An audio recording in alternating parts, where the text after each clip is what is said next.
গত মার্চ মাসে দেশের বিভিন্ন অঞ্চলে প্রায় প্রতিদিনই কম বেশি বৃষ্টির দেখা মিলেছে। কোথাও কোথাও হালকা বৃষ্টি, কোথাও ভারী বৃষ্টি, এমনকি মাঝারি ধরনের কালবৈশাখী ঝড়ও হয়েছে। আর তাতে গরম কিছুটা কম অনুভূত হলেও এবার তাপমাত্রা নিয়ে দুঃসংবাদ দিল আবহাওয়া অফিস। মার্চ মাসে স্বাভাবিকের চেয়ে 31% বেশি বৃষ্টির কারণে তাপমাত্রাও খুব বেশি বেড়ে ওঠেনি। আর তাতে সর্বোচ্চ তাপমাত্রা স্বাভাবিকের তুলনায় 0.4 ডিগ্রি সেলসিয়াস কম ছিল। এমনকি চৈত্র মাসের প্রথম 2 সপ্তাহ ছিল বেশ স্বস্তিদায়ক, কিন্তু 15 চৈত্রের পর থেকে গরম বেড়েই চলেছে। আর তাতে দেশের অন্তত 22 জেলার ওপর দিয়ে তাপপ্রবাহ বয়ে যাচ্ছে। বৈশাখ আসার আগেই চৈত্রের তীব্র গরমে ইতোমধ্যেই জনজীবন হয়ে উঠেছে অতিষ্ঠ। আর এই পরিস্থিতি আরো কয়েকদিন অব্যাহত থাকতে পারে বলে জানিয়েছে বাংলাদেশ আবহাওয়া অধিদপ্তর।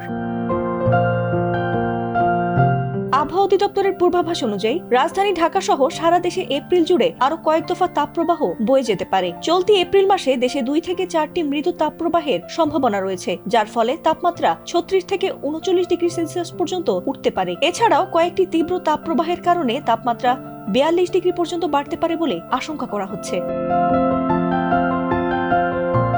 আবহাওয়া অধিদপ্তরের পরিচালক ও বিশেষজ্ঞ কমিটির চেয়ারম্যান মোহাম্মদ মোমিনুল ইসলাম স্বাক্ষরিত দীর্ঘমেয়াদী পূর্বাভাসে বলা হয়েছে, এপ্রিল মাস জুড়ে 2 থেকে 4টি মৃদু বা মাঝারি তাপপ্রবাহ এবং 1 থেকে 2টি তীব্র তাপপ্রবাহের সম্ভাবনা রয়েছে, যদিও দিন ও রাতের গড় তাপমাত্রা মোটামুটি স্বাভাবিক থাকতে পারে।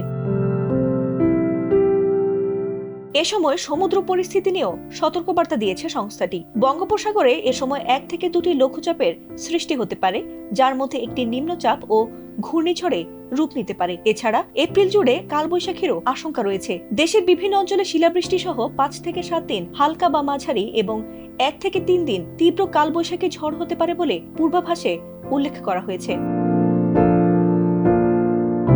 ফাতিমা সুলতানা, এটিএন বাংলা।